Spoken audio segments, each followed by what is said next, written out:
আমি আজকে বানিয়েছি লোটে মাছের পাতুরি। দেখতে থাকুন আমার রেসিপিটা আমি কিভাবে বানাই। গরম ভাতের সঙ্গে এটা আমি সার্ভ করে দেবো। খেতে কিন্তু জাস্ট অসাধারণ লাগবে। যদি ভালো লেগে থাকে তাহলে আমার চ্যানেলে লাইক, শেয়ার, কমেন্ট ও সাবস্ক্রাইব করে দেওয়ার অনুরোধ রইল। নমস্কার বন্ধুরা, কুকিং অর্পিতাতে আপনাদের সবাইকে স্বাগত জানাই। আশা করি আপনারা সবাই ভালো আছেন। আমি আজকে বানাচ্ছি লোটে মাছের পাতুরি। আমার যদি এই রেসিপিটা আপনাদের ভালো লেগে থাকে তাহলে আমার চ্যানেলে একটা লাইক ও সাবস্ক্রাইব করে দেওয়ার অনুরোধ রইল। আমি যেইভাবে বানাই সেইভাবেই বানিয়ে আপনাদেরকে দেখাচ্ছি। আমি এই যে নিয়েছি লোটে মাছ, আমি এখানে 300 লোটে মাছ নিয়েছি। আমি কিন্তু সেই অনুযায়ী মশলা নিয়েছি। আমি নিয়েছি দুটো পেঁয়াজ, পেঁয়াজটা আমি কুচিয়ে নিয়েছি। আর নিয়েছি এখানে আমি আদা রসুন কাঁচা লঙ্কা, আদা রসুন কাঁচা লঙ্কাটা আমি বেটে নিয়েছি। নিয়েছি হলুদ, আমি ঝাল লঙ্কার গুঁড়ো নিয়েছি 1 চামচ, ধনেপাতা কুচি, আর নিয়েছি টমেটো। আমি একটা টমেটো কিন্তু এরকমভাবে বড় বড়ভাবে কেটে নিয়েছি। আর এখানে নিয়েছি আমি 4টা কাঁচা লঙ্কা চেরা, আর নিয়েছি লবণ। আমি এবারে মাছের মধ্যে মাখিয়ে নিচ্ছি। আমি এবারে মাছের মধ্যে দিয়ে দিচ্ছি, প্রথমে দিচ্ছি এখানে কুচানো পেঁয়াজ। এরকমভাবে বানিয়ে একবার দেখবেন, খেতে কিন্তু অসাধারণ লাগে আর মাছটা কিন্তু একদম ভাঙে না। আমি এবারে দিয়ে দিচ্ছি আদা রসুন কাঁচা লঙ্কা বাটা। আমি এখানে 4টা কাঁচা লঙ্কা বাটা নিয়েছি। আমি এরপরে দিচ্ছি এখানে ঝাল লঙ্কার গুঁড়ো। আমি এরপরে দিচ্ছি এখানে হলুদ। এরপরে দিচ্ছি আমি লবণ। লবণটা অবশ্যই আপনারা আপনাদের পরিমাণ অনুযায়ী দেবেন। আর দিচ্ছি আমি ধনেপাতা কুচি। আমি এবারে উপর থেকে দিয়ে দিচ্ছি সর্ষের তেল।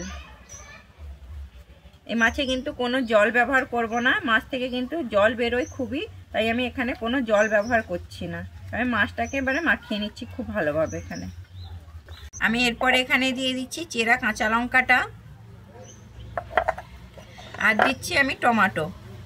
আমি টমেটোটা দেখুন এইভাবেই কিন্তু রেখেছি, দিয়ে আমি এবারে খুব ভালোভাবে এখানে কিন্তু মাখিয়ে নিচ্ছি।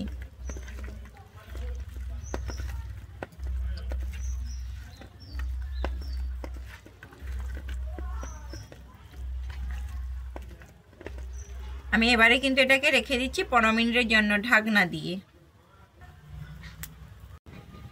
আমি এখানে 4টা কলা পাতা নিয়েছি। কলা পাতাটা কিন্তু আমি এরকমভাবে কেটেছি, কোনাকোনি এরকম চৌকো করে কেটেছি। আমি কলা পাতাটা এবারে সেঁকে নেবো। কলা পাতাটা সেঁকে নিলে কিন্তু মুড়ার সময় ফেটে যাবে না, তাই জন্য কলা পাতাটা আমি সেঁকে নিচ্ছি হালকাভাবে।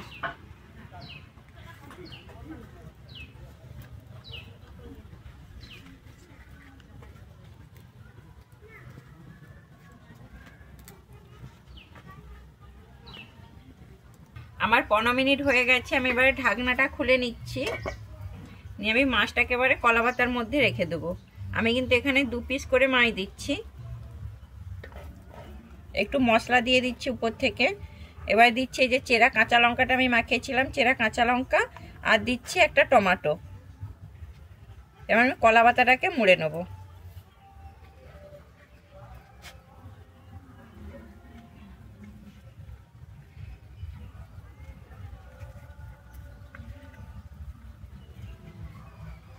আমি একটা সুতো নিয়েছি, আমি এরকম সুতো দিয়ে এবারে সুতোর সাহায্যে কিন্তু খুব ভালোভাবে বেঁধে দেবো।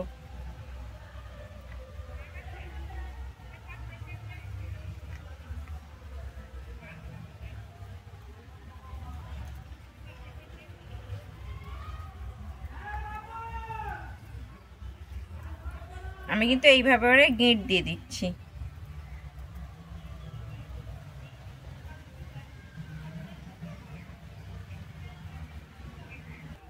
আমি এরকমভাবে বেঁধে নিয়েছি। আমি এবারে এরকমভাবে বাদবাকিগুলোকেও করে নেব। আমি উনুনে কড়া বসিয়ে দিয়েছি। আমি কড়াইতে কিন্তু সর্ষের তেল দিয়ে দিচ্ছি।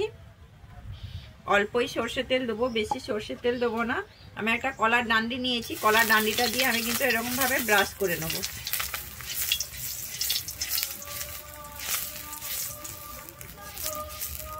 আমি খুব ভালো করে কিন্তু ব্রাশ করে নিয়েছি। এবারে যে আমি কলা পাতায় মুড়ে নিয়েছিলাম মাছগুলো একে একে দিয়ে দিচ্ছি।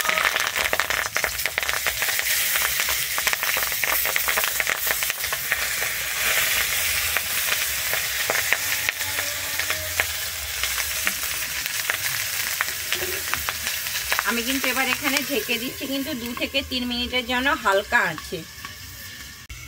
আমার 3 মিনিট হয়ে গেছে, আমি ঢাকনাটা খুলে দেখছি। লোটে মাছ থেকে কিন্তু জল বেরিয়েছে, এতে কিন্তু ভয় পাওয়ার কোনো কারণ নেই। আমি কিন্তু এখানে খুব সুন্দর উল্টে নিয়েছি, এখনই একটা খুব সুন্দর স্মেল আসছে। আমি এবারে কিন্তু আবারও এখানে ঢেকে দিচ্ছি 3 মিনিটের জন্য। আমার 3 মিনিট হয়ে গেছে, আমি আবারও ঢাকনাটা খুলে দেখে নিচ্ছি। আমার কিন্তু এখনো কিন্তু জলটা শুকনো হয়নি, এই যে দেখুন জল বেরিয়েছে। আমি আবারও কিন্তু একইভাবে উল্টে নেব। আমি এরকমভাবে কিন্তু উল্টে পাল্টে কিন্তু যতক্ষণ না জলটা শুকনো হয় একইভাবে কিন্তু আমি এখানে একইভাবে করে নিচ্ছি পাতুরিটা।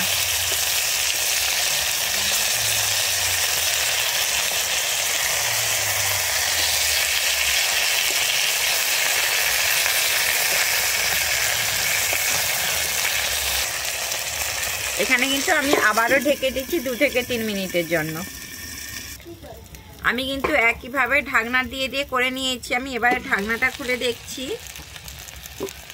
আমার কিন্তু এখানে সম্পূর্ণ রেডি হয়ে গেছে। আমি এবারে তুলে নিচ্ছি। আমি ঠান্ডা হলে আপনাদেরকে খুলে দেখাবো কেমন হয়েছে আমার পাতুরিটা।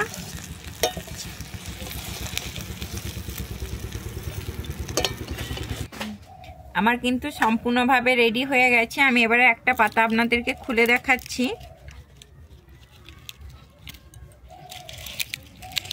এই যে দেখুন আমার কি সুন্দর হয়েছে। মাছ কিন্তু একটুও ভাঙেনি, কিছুই হয়নি। খেতে কিন্তু অসাধারণ লাগবে। যদি আমার রেসিপিটা আপনাদের ভালো লেগে থাকে তাহলে আমার চ্যানেলে লাইক, শেয়ার, কমেন্ট ও সাবস্ক্রাইব করে দেওয়ার অনুরোধ রইল।